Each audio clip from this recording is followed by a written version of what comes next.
Ayse Birsel, welcome to the Plant Yourself podcast. Hi, Howie. It's great to see you.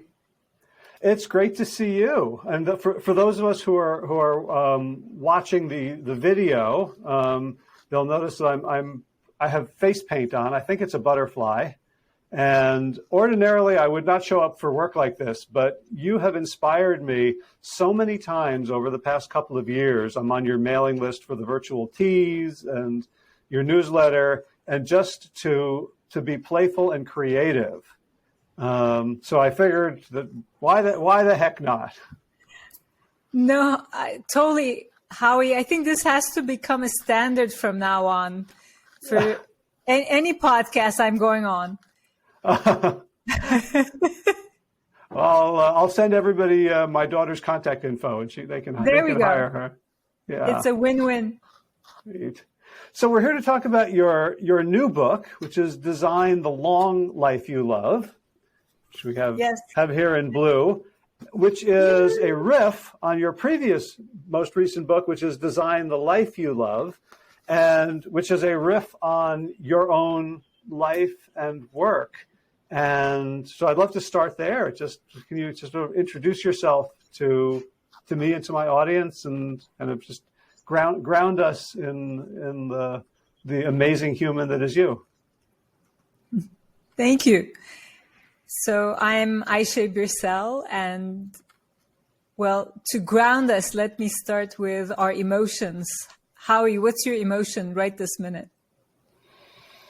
Ooh, I would say gratitude. Right now, I feel like you're a really big deal, and like to get you on my podcast, I'm like, awesome. Thank you, Ayse, and thank you, universe. Thank you so much. You know, that's what I said to my friends and team. You know, Howie invited me to his podcast, and he's a big deal. So the feeling is mutual. Oh, wow. Well, Thank you. Now I'm feeling pride, too. There we go. And if I may also share my feelings, I'm feeling, especially for a Tuesday, on an all-time high, because I'm on with you. And also, right before our conversation, I now am holding these launch hours, counting down to my launch of my new book. And my launch team is my community of people who design their lives. And it's kind of like an office hour where they join me and we talk about what they've done to help promote my book. Because I told them a couple weeks ago, it's like mission impossible. I can't do this without you, but with you, I have a chance at, making it into a bestseller. Anyways, we were just hanging out together, and I was like, I'm going on this amazing podcast, and, how should I talk about my book, my new book? And they said, oh, Ayse, and I wrote it down. They said, you need to tell them, buy, read, live, and teach this book. All right, we will get to all of those. I know, but the reason that I started there was not for this kind of pitch, but more because when you said let's ground ourselves, the best way I know how to ground ourselves is by talking about our emotions in this moment, and it's kind of like an elevator from our brain to our hearts, which is a technique I learned from one of my friends. So anyways, now I feel grounded in my emotions in your emotion of gratitude and my emotion of being high on this moment. So let's come back. Yeah. How did I get started on Design the Life You Love and now Design the Long Life You Love? So I'm an industrial designer, and you and your listeners probably have or viewers, I should say, you've probably sat in something that I've designed or held something that I've designed in your hands, or at least looked at it, because I've designed many products, from office systems to toilet seats to, not quite in that order, but kitchen tools and utensils and many other things. And then one day I was asked at a workshop to define my mission in one sentence. And I said, my mission in life is to design the life I love. And Howie, I don't know why I said that, but I did say it. Partly, I think I was in a room full of women presidents, and I was the only designer. I wanted to say something about design, and I wasn't, I wasn't taking it too seriously. But that sentence, design the life you love, stuck to me as soon as I said it. And then a couple of years later, I developed my design process, deconstruction, reconstruction. And then once I had that, I thought, well, if my goal is to design the life I love, and now that I have a design process, can I apply this process to my life? And that became kind of like a proof point or an experiment. And then people started asking me, well, Ayse, this is really an interesting idea. I started doing workshops, and then it grew word of mouth. And then I wrote a book, my first book. But then recently, a couple years ago, first Amazon and then the Scan Foundation invited me to do research with their users around aging. And the framework for this was design the life you love 65 plus. So we worked with people who are 65 and older. And it was a collaboration. And the one with the Scan Foundation took us all across the United States for 1 year. And the results of this research was so interesting that I thought, I think this is my second book. So that's the second book. Oh. Now, is this, when I think about design and aging, I think of like OXO, right? And products you can hold, or, toilets that are a little bit higher so it's easier to get up and down. Is that, had you been thinking about design in terms of industrial design for that age group first? Exactly. That's how it started. And you might have found yourself in this position too, where you're between your aging parents and your kids, and both sides need you. And when I found myself in that situation, actually with two of my collaborators, Leah Kaplan and Seda Eves, we were three women, and we had young kids and we had aging parents, and we realized there was so much for our kids and so little for our parents. That it became kind of a personal mission that we want to design for our parents. And then realized that nobody was interested.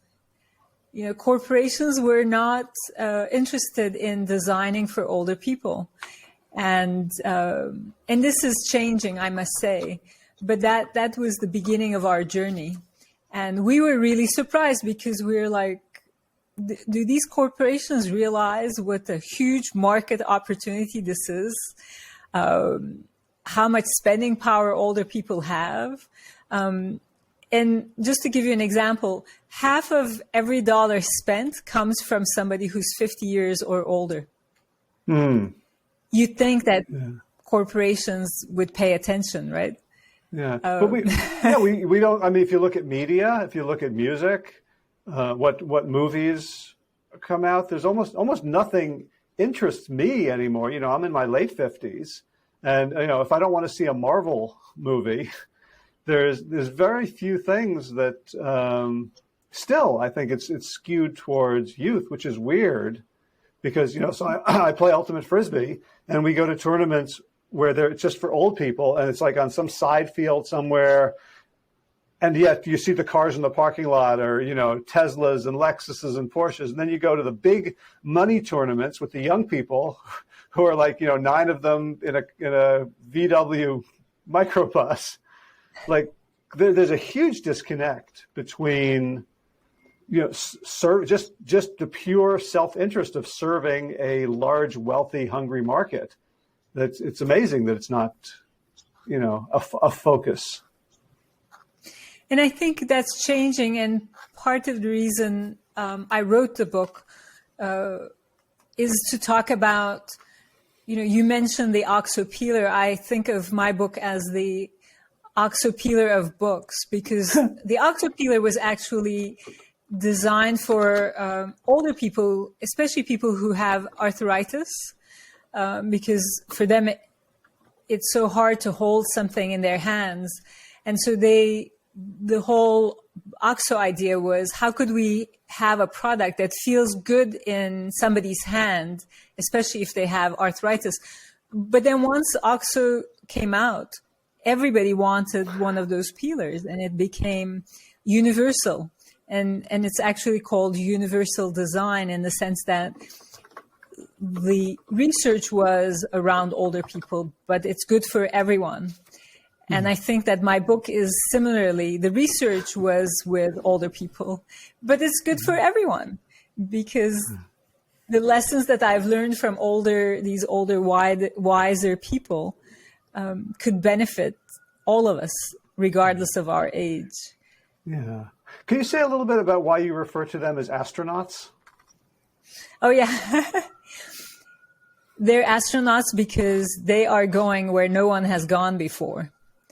Because this life era didn't exist before. If you think of our grandparents, I mean, most people died in their 60s and 70s. And now we have the gift of maybe another 20, 25, 30 more years. And so this is a whole new life era that didn't exist before. And the people who are now living that, you know, starting to live that longer life, are I call them the astronauts of life.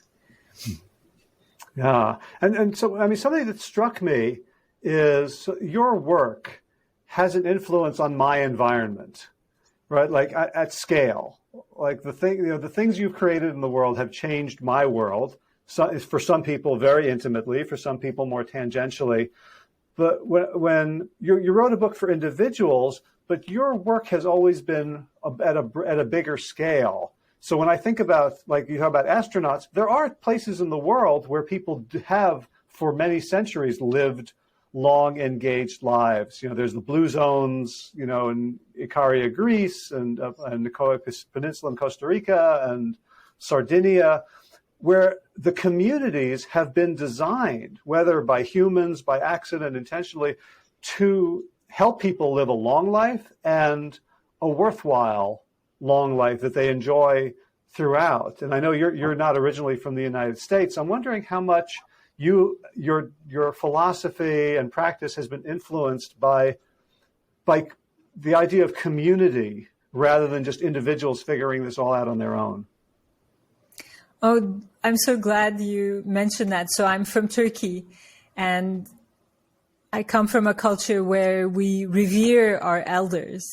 And I think that has a lot to do with all these years later. I feel like I'm going back to that idea of there's so much we can learn from our elders. But the interesting thing is, you know, I also came to New York, right, in my 20s. And in a way, I wanted to escape that culture as a young person because I wanted to have a say. And in the States, we admire and revere youth. And so now, having experienced both sides, and because I love dichotomies, I think the answer is both. It's both the youth and the elders. And if you can get them together, you're getting really the best of both worlds. Yeah, it's almost like a civilization that banishes one and elevates the other is going to be unbalanced in harmful ways. Exactly. And, what's interesting is just this past Saturday, I did a keynote for C200. And C200 is an organization of women CEOs and entrepreneurs who are incredibly successful and who support each other and share their successes to mentor each other. And I saw this intergenerational group of women together, working together. And it was just incredibly powerful and empowering. And I told to them, this is exactly what I'm talking about in my book, where you could have 30-year-olds or 20-year-olds. Well, for C200, probably there wasn't 20-year-olds, but, this range of incredibly successful people from 30-year-olds to 80-plus years old supporting each other. To me, that's where we need to get to. And I love how your book really elevates the agency and dignity of older people. The older I get, the more I really appreciate older people. And just, all the stories I've heard, especially from women who at a certain point feel invisible or expendable, especially in the workplace. So to hear that there are younger women looking up to older women for their expertise, because, we live in such a fast-paced world, you could argue that anything I know now is going to be obsolete in 5 years. So to identify that these are enduring pieces of wisdom, as opposed to, okay, I know how to use Google. Oh, but Google changed. I don't know how to use Google anymore. Absolutely. And the whole premise of my book is that living long is thrilling. And we can all kind of have that long view of life. The sooner, the better. We don't have to wait. We can do this in our 60s. We could do this in our 80s. We could do this in our 90s. But we can also do it in, when we're 20. Like, my kids are 17 and 18, and I want them to incorporate the lessons that I've learned from older people, co-designing life with them. I want them to incorporate those lessons now, not wait until, they're 60. So what are the big lessons that you learned from talking to older people? Howie, the overall arching idea in the book is that we're all same yet different. And this is what we learned from older people. And they said, if you want to understand us, look no further than what you want. And there are 4 things that we all want: love, purpose, well-being, and friendship. And these desires are ageless. They don't change. But how we can get to them can change over time. And so these became the pillars of my book. And unfortunately, they don't make a good acronym. So it's LPWF. So, but if you can remember them, I think they can change your life. That these are the 4 pillars that are important to all of us. And there's so many self-help books that ignore them, right? As you said, the attention is on youth and also on kind of progress and attainment. And these are much more sort of reflective, they're less ambitious. They're more sort of values driven. And when you say, when I hear them, I'm like, of course, like it's obvious. And when I don't hear it, I don't really think about it. Yeah. Excellent point. And I think the ambition is different in the sense that, for example, one of the things is one of the key points in your well-being and your purpose comes from helping other people. And that changes everything. So you can be ambitious about helping other people. And in fact, ever since I've learned this, my own work has been transformed. Now I see everything from the framework of, am I helping someone?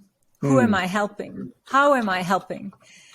And the interesting thing is, when you help someone, the person that you help most is yourself. Mm-hmm. And so it becomes this incredible,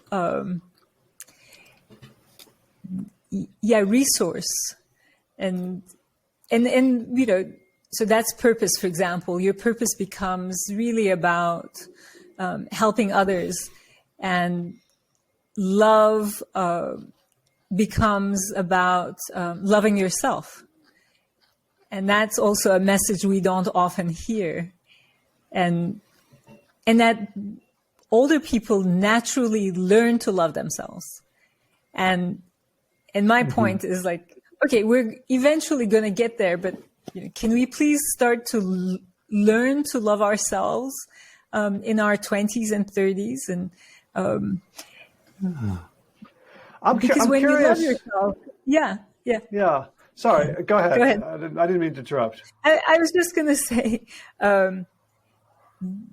one of my friends was making this point about you can't really love someone until you truly love yourself. And I thought, you know, amen to that.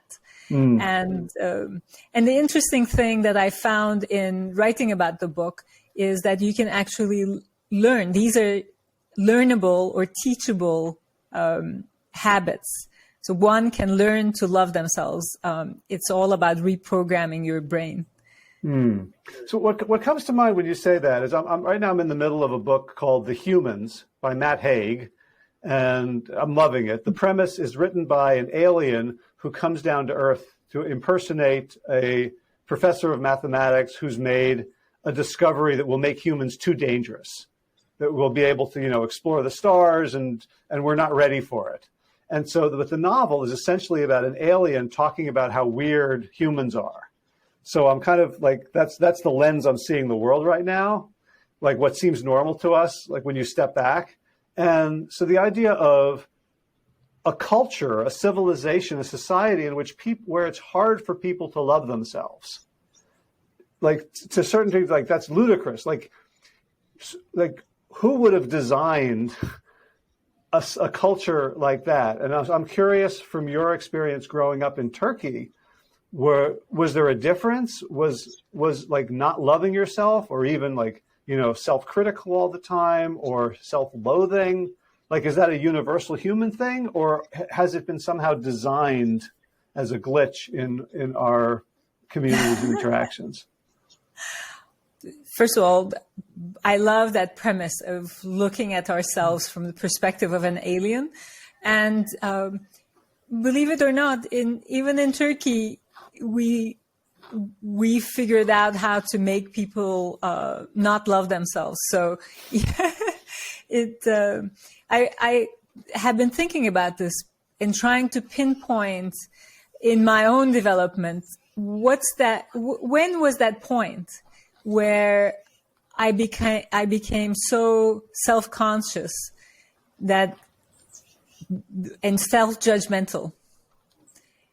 Because I know when I think we all as kids, we're not like that. And there's a transition that happens. So I'm still thinking about like what contributed to that. And now with this idea of, loving yourself and having self-compassion as the beginning of our humanity, I'm trying to undo it and also teach other people the value of retraining your brain to love yourself. Mm-hmm. Yeah, because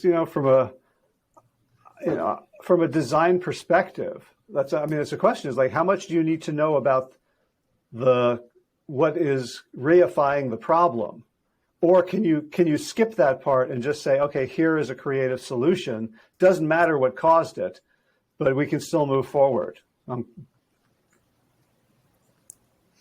Yeah, I think that from a design perspective, my goal is to imagine the future based on what we know today, and to take you as you are today, have empathy for you, and then from that say, but here are things that you can become more self-aware about and change in yourself going forward. And in getting people to understand that, we all come with baggage, right? Life is the most complex project that we can imagine. But we can deconstruct it, which is my process, deconstruction, reconstruction, deconstruct it to see what our lives are made up of, and then intentionally decide, well, here's some pieces that I don't need anymore. Here are some new pieces that I'd like to bring in. Here are some new connections that I'd like to make.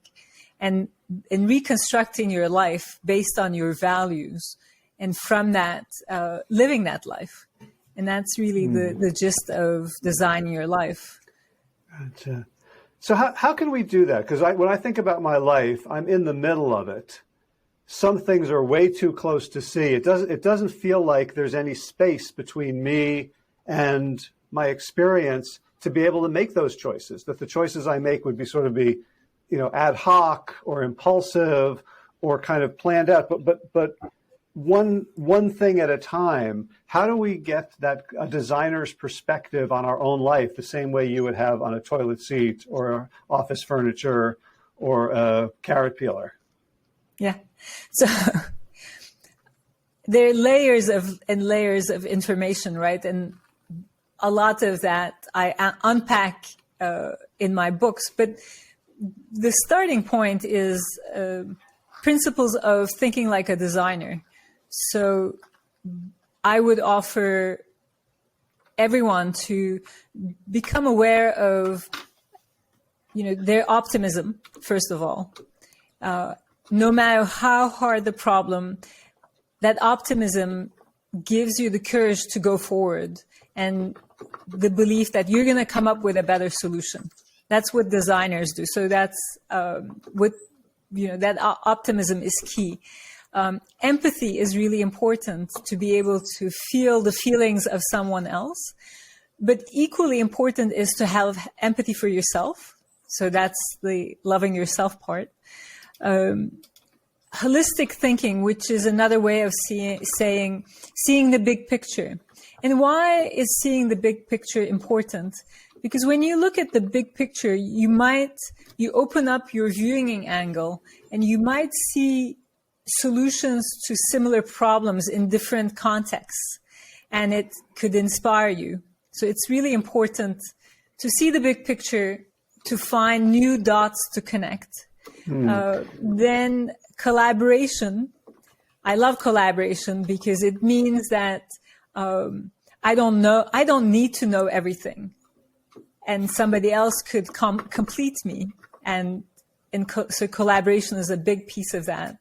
And with that, coming back to this idea of asking for help and giving help is really what collaboration is all about. And it has to be a two-way street.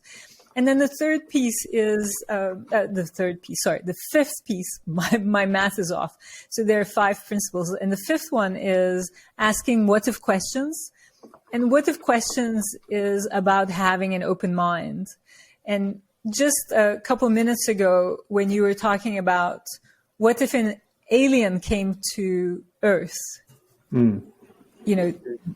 that shifts your viewing angle, and that's the open mind. So these 5 things are practicable things that we can learn and be more intentional about. And what I find that if you do that, you're already starting to think like a designer. So can we go through them one by one? Sure. So optimism, empathy, holistic thinking, collaboration, and what if questions. Great. So optimism, how do you have optimism if you don't have optimism? Like if you're, I mean, we're talking today on the 8th of November. It's a midterm election day. A lot of my friends have been very invested in particularly this political cycle. There's a lot of concern and fear about what might happen. And the polls for a lot of us are signaling like doomsday. So should I fake optimism or think if I were optimistic, what would I do? Or are there practices, design practices to help me tap into honest optimism? So that's such an excellent question. And I'm so glad that you're kind of giving us the context of today, where a lot of us are having a hard time thinking, feeling that optimism. Where I come to optimism is from a design perspective, and design is a problem-solving endeavor. And the optimism comes from your ability to generate ideas.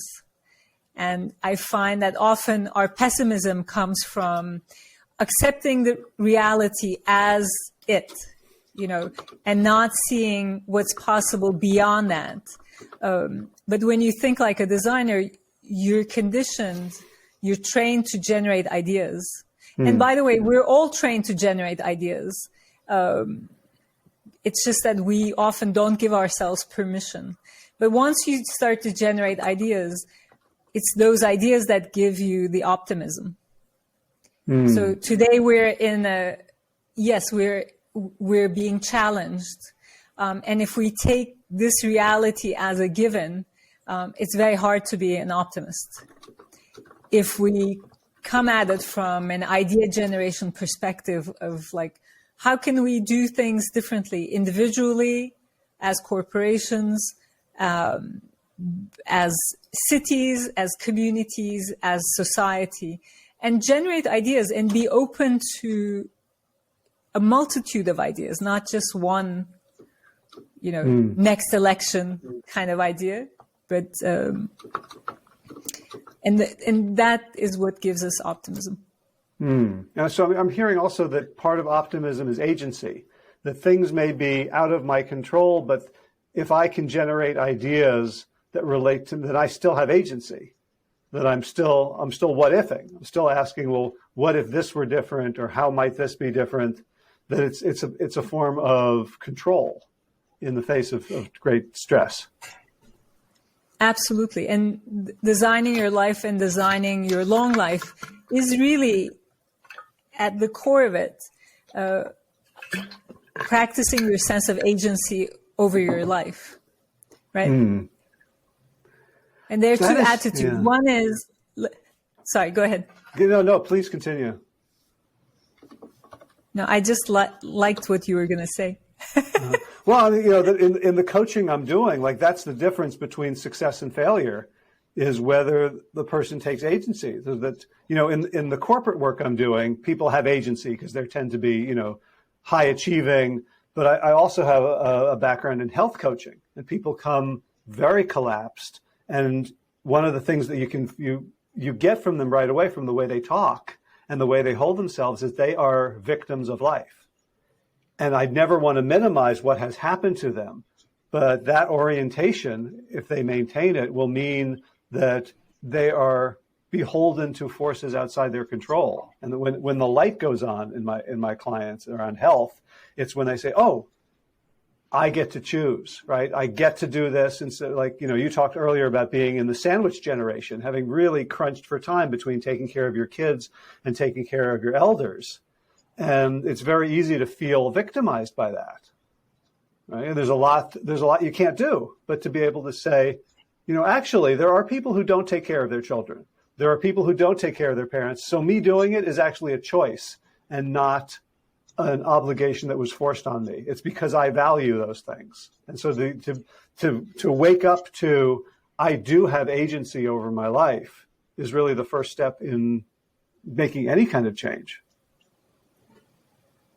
Absolutely. And we're so on the same, even though we come at it from different angles, we believe in the same thing. And the difference is, you can either let life happen to you, or you can create the life that you want. And again, with anything, this is life, right? There are no guarantees. But I think, it's really, in my book, I mention it's what the difference between what life expects of you versus what you expect out of your life. And how can you put your life to work to be your life, something that is yours, original to you, based in your values, and also populated with your ideas. Again, I love design, and what I love about design is design loves problems because then you can solve them. So instead of going like, oh my God, like I can't believe there are challenges. If something is perfect, you can't design it. Something has to be broken for you to design it, to generate new ideas. So I think that conditions me to like, yeah, okay, we have challenges. How could we turn those challenges into opportunities? Yeah, so it makes you grateful for all the things that aren't fixed yet. Exactly. And like you said, it's a choice, right? But to be able to realize you have that choice, I think, really shifts things for people. I love that. Yeah. So empathy, I understand how designers need to have empathy in terms of who's using the product, what's important to them. When we're talking about designing, our lives, where does empathy? Where do we miss out on empathy, and how does it get us into trouble? I think, but I was thinking about this the other day, that empathy is a critical component of our humanity. But when you tell somebody, be empathic, it's not a given. I think what's really important is to have role models and examples. So I'll give you an example that I was talking with one of our mutual friends, Mark Goldston, about. And that was my parenting changed because I developed empathy for my kids who were teenagers a couple years ago. They were turning that, moment in their lives where they were getting into their teens. And I was starting to feel like, boy, this is going to be a hard, next 4 or 5 years, based on everything you hear from other parents. Like, you have teens, you have teen daughters, good luck to you.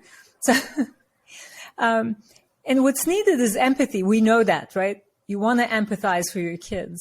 But what changed things for me is one of my friends literally demonstrated what that empathy for a teenager looks like.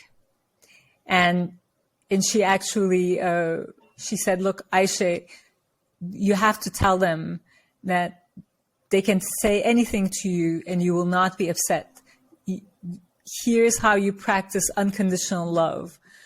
Here's how you show that you recognize that they have work to do, and it's really like the work of growing into an adult is really hard, but you're there for them.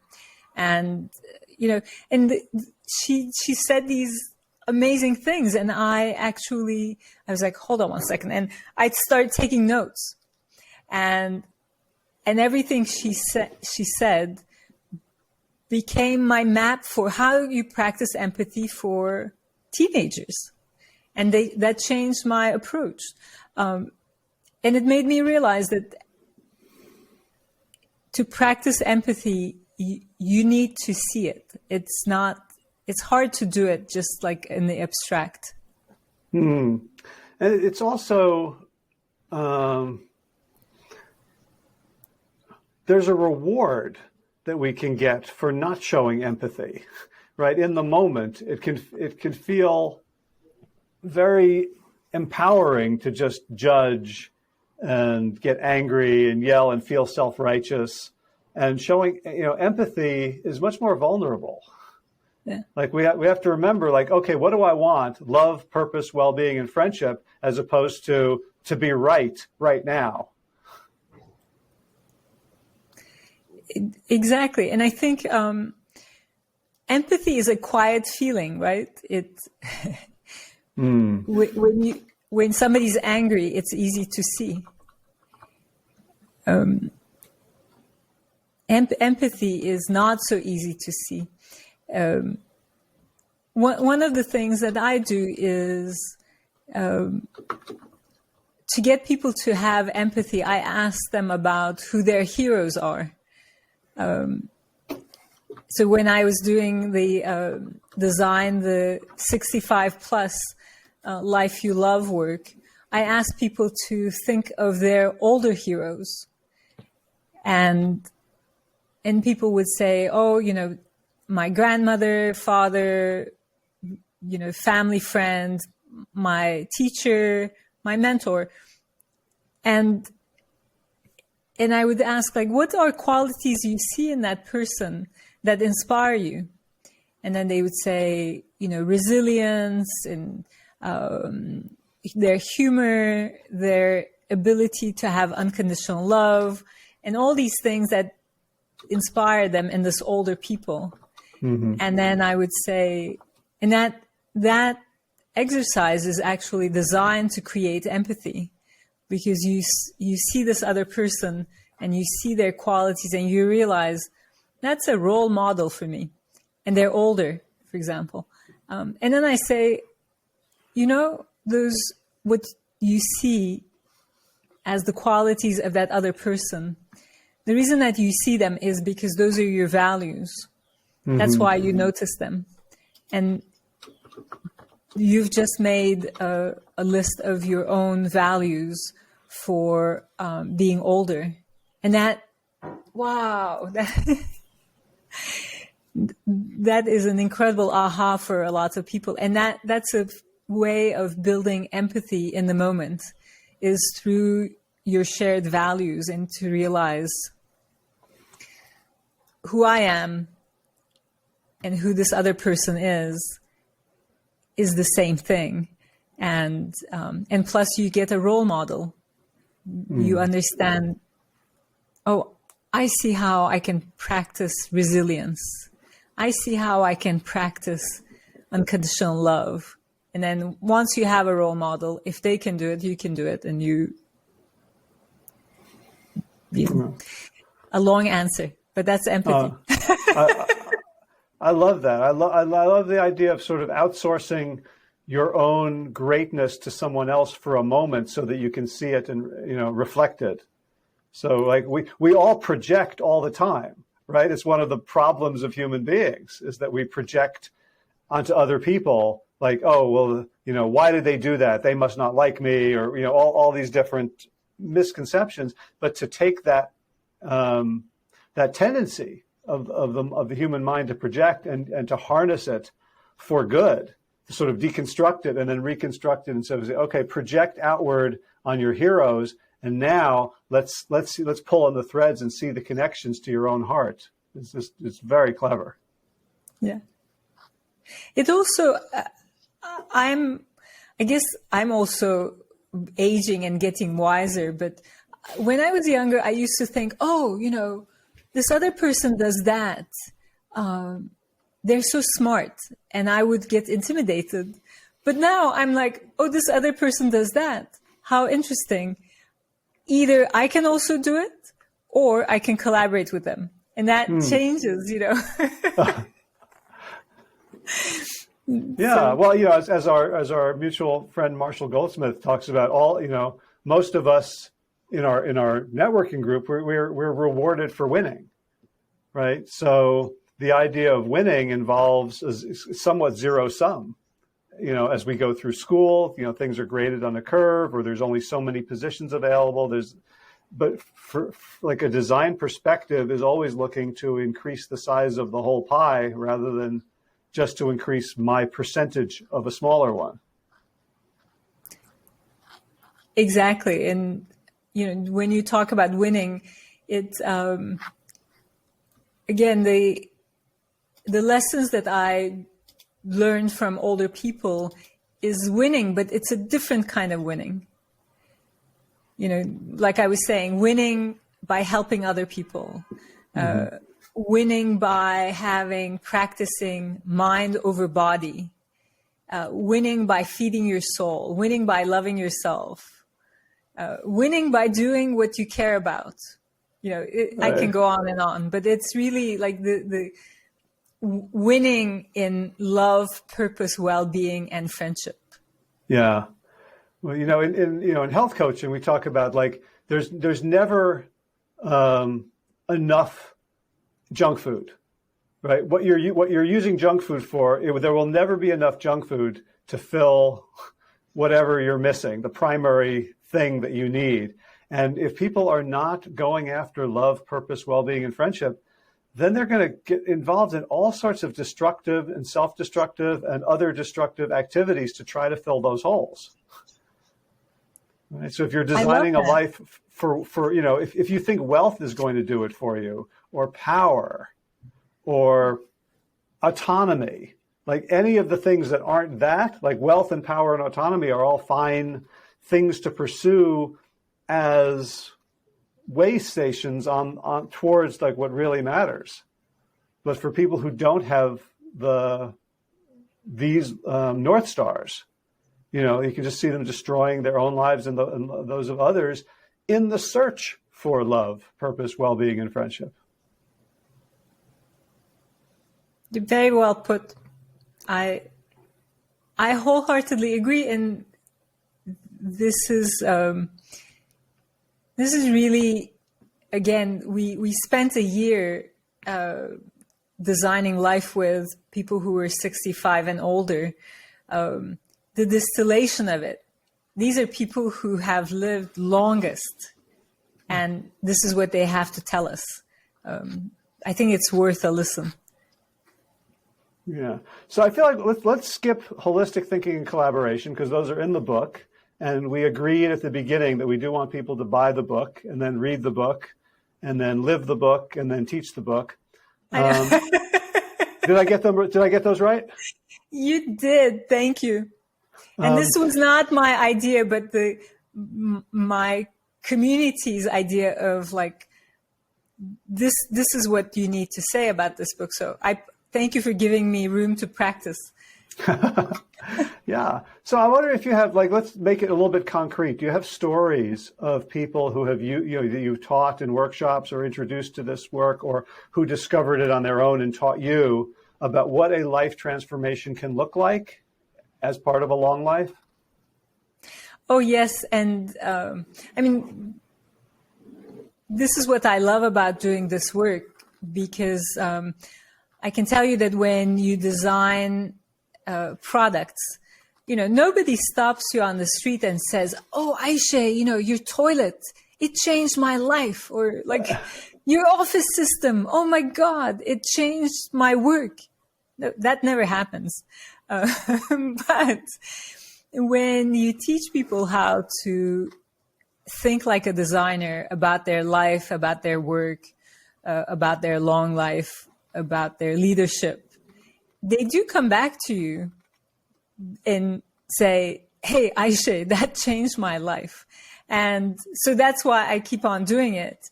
And one of my favorite examples is our mutual friend, Marshall Goldsmith, because Marshall was actually helping me, just to take a page out of, Helping Me Helps You book. My book was coming out, my first book, Design the Life You Love. And Marshall said, "Ayse, why don't you do a workshop and I'll invite my friends?" And Marshall has a lot of friends. So 70 people, 70, showed up. And I was like, whoa. But also Marshall showed up.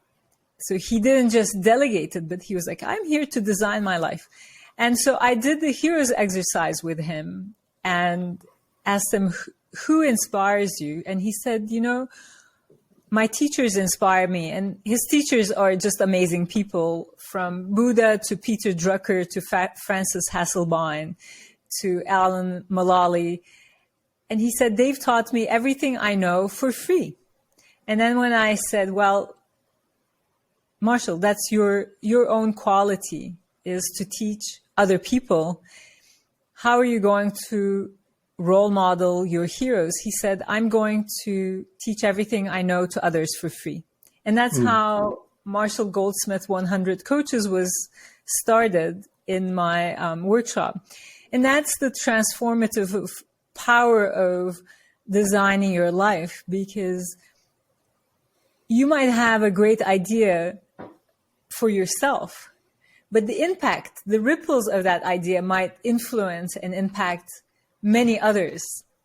As Marshall did with us, he started teaching us, and it started with 15 people, then 100 people, and now I think it's like we're almost 400 people. And the only thing he asks of us is to, when it's our time, to teach what we know to others for free. And that becomes, we coined this term together, knowledge philanthropy. You're giving away your knowledge. And did that answer your question? Yeah, I think it's a beautiful example of someone, you'd look at him and he's certainly successful by material standards, by standards of status. And, he has talked a lot about the CEOs he's coached who retired and then they were lost and didn't know what to do with themselves. So we don't know what kind of lifeline that was for him to say, here is how I embody my sagehood, right? Because we live in a society that worships youth, terrified of growing older, terrified of, wrinkles or diminished physical vitality, certainly terrified of getting old and getting sick and dying. And yet for someone to say, okay, I can embrace all of that because I can see a vital generative, however many decades I have left. It's not a sunset. It's not a diminishment. It's an enrichment. To be able to make that shift, I think, we don't know what Marshall would have done otherwise, but certainly as a role model for this is how you grow old and have a hell of a lot of fun while doing it. And an Absolutely. impact. Yes. And, it doesn't mean that everybody has that kind of impact. But, sometimes in Marshall's case, it impacts many people because we then, impact others. And sometimes it's something incredibly personal that you change in your life that makes you happier or feel like you're living your values more. And that could also have this impact on one person or on your family. And I think they're equally good. But one thing that you made me think that is in the book that I think is worthwhile to talk about here is something that I've learned from our friend MBS, Michael Bangay-Stanier, is the ambiguity of great projects. So Michael wrote this book about, the title is How to Begin. And in it, he says, we're all capable of starting great projects, and we need to be comfortable in the ambiguity of that beginning because you don't know how it's going to end, right?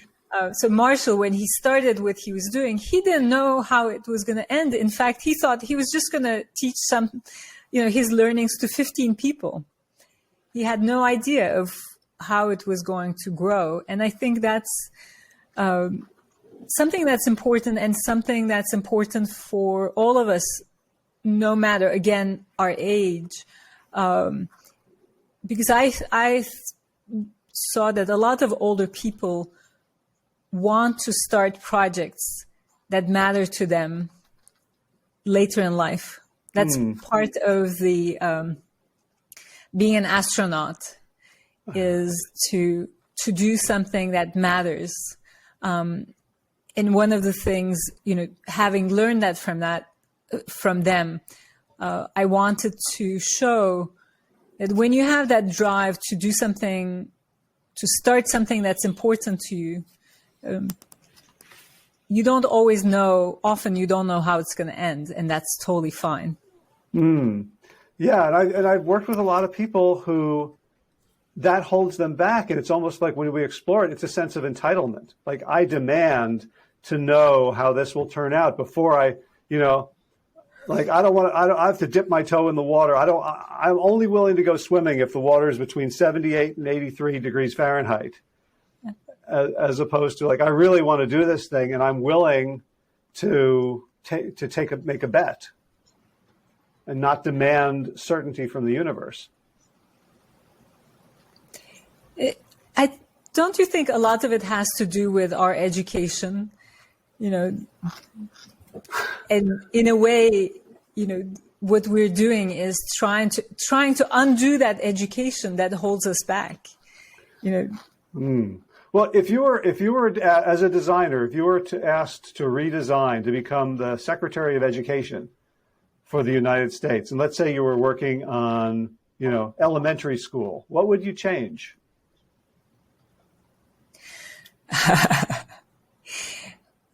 I mean, one of the simplest changes that I would implement is I would open up the skills that we teach to include art and design and music, so that we're at an equal level to math, to science, because I think that we've created a system that favors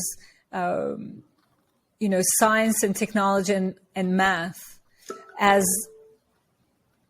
like the thing that leads to success. And when we do that, we leave behind the right brain thinking of drawing and thinking in vision, basically, and thinking in rhythm with music. I'm not a great musician, but I love it. And I think it cuts off a part of our being. So in a way, what I do today is really to teach people how to be creative later in life, because our educational system didn't teach that to us, unless you specialize in becoming a designer, an architect, or a creative person. A lot of the people that I work with assume that they're not creative because they're not doing they're not working in a creative discipline. And part of my role is to break that preconception and say, hey, let me just give you a creative process, and then, help you learn it by doing it. And then let's talk about it. And I am just amazed every time at how extraordinarily creative people are. But we all need a process, Just like in math, you need a formula. You don't expect people to do math if you don't teach them how to add and multiply and all those things. And you can't expect people to be creative if you don't teach them how to think creatively. So, and my kind of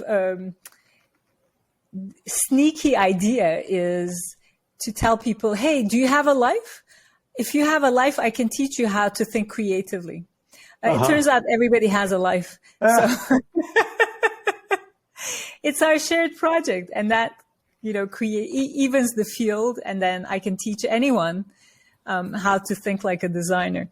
Yeah, and just, the sense of joy I get from you, and that is, is kind of infecting me a little bit, is that you wake up in the morning, if you don't have a project, then the day is just the same as yesterday, or it's happenstance and you're sort of braced for it. Whereas if you have something you're going for, like I've known this as a long distance runner, that, if I'm running a marathon, mile 18 sucks, but the last mile is wonderful, because I know there's something I'm moving towards. Like in the middle of the marathon, at mile 18, I can forget that this is ever going to end.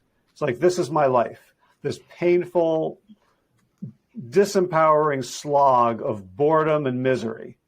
And then when I see, oh, here is an outcome, there's a finish line, there is something I can make progress towards, my physiology totally changes, my mental state totally changes. And I think what you're offering us is that your life doesn't have to be mile 18 of a marathon. It can be a consistent process of just finding new excitement and beauty and opportunities for generosity and reciprocity. And it's, I can feel myself buzzing a little bit with the excitement of it. Thank you so much. I think it's our conversation and the way you've guided us through this conversation that fills me with joy, and there is something to living life with that agency of, and I'm my own student, right? It's like this is my daily. One of my mentors actually said to me, Ayse, people don't write books to teach; they write books to learn. And made it very clear to me that the thing that I want to learn is to design my life, and that now I want to learn to design my long life. And that was like an incredible moment for me. I was like, oh,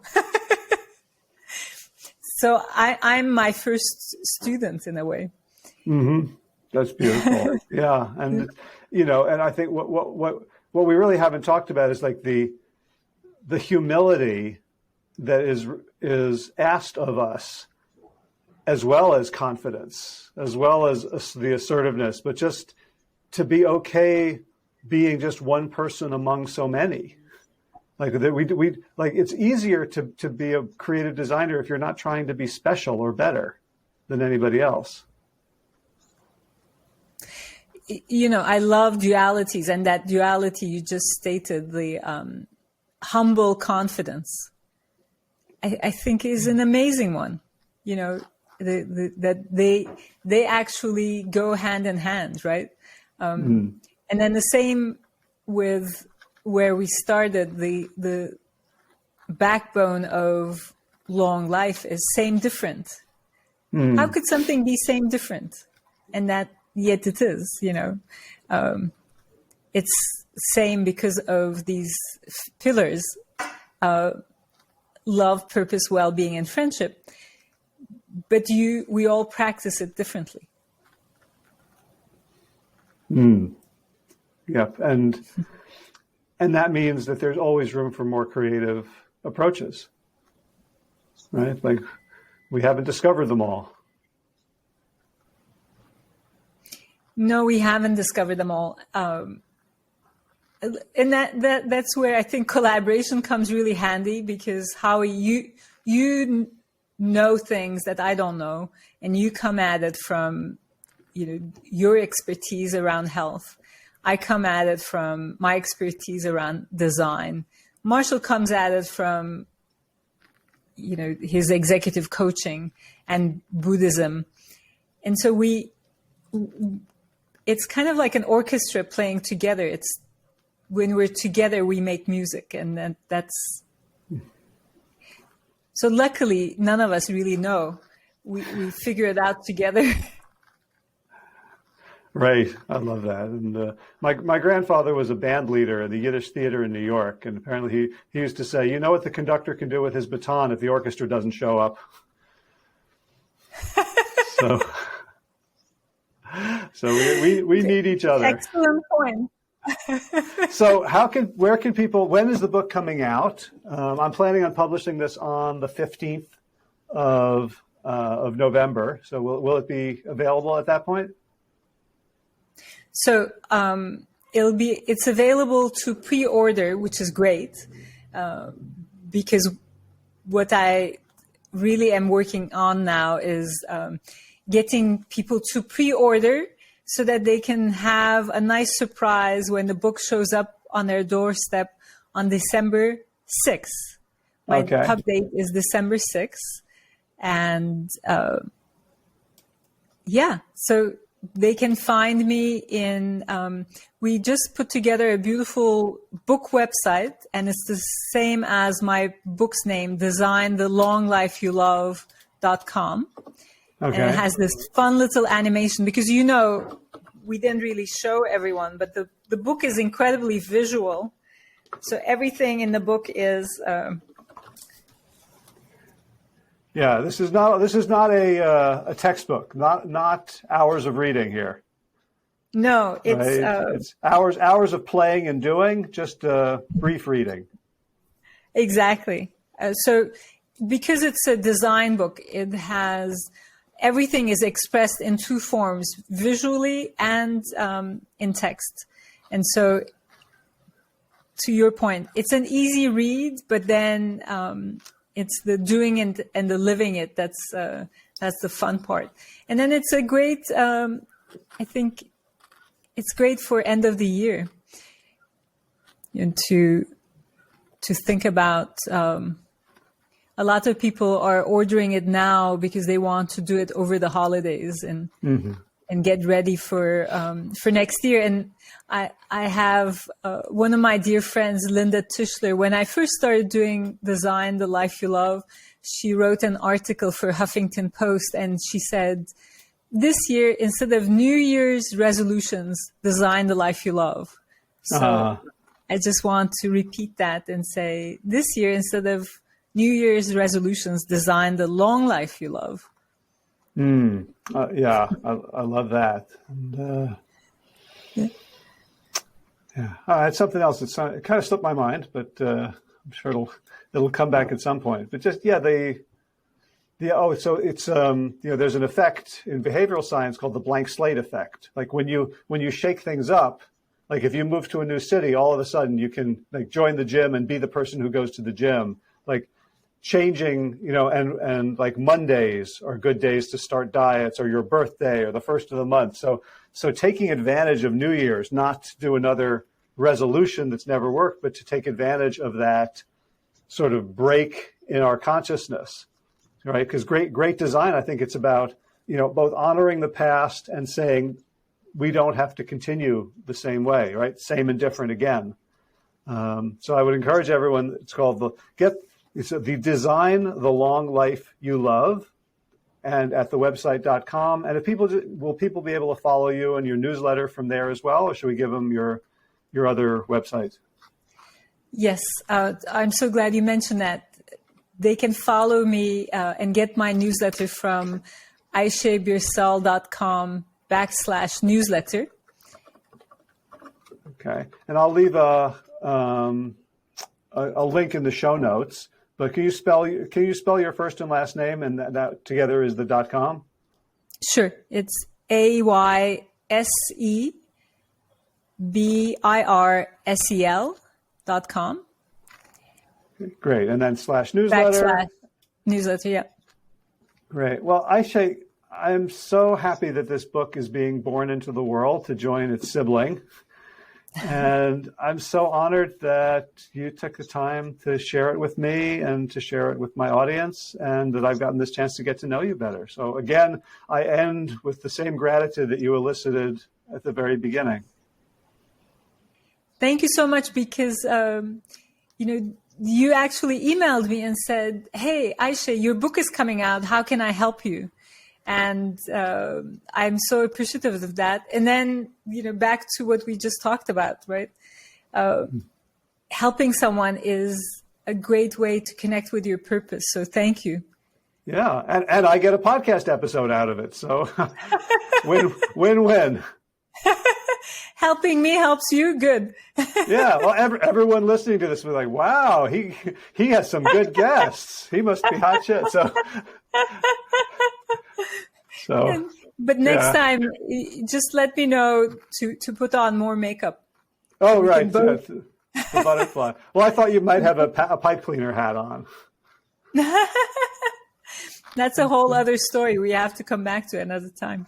I would love to. So Ayse Birsel, Design the Long Life You Love. Thank you so much for all you do and for taking the time today.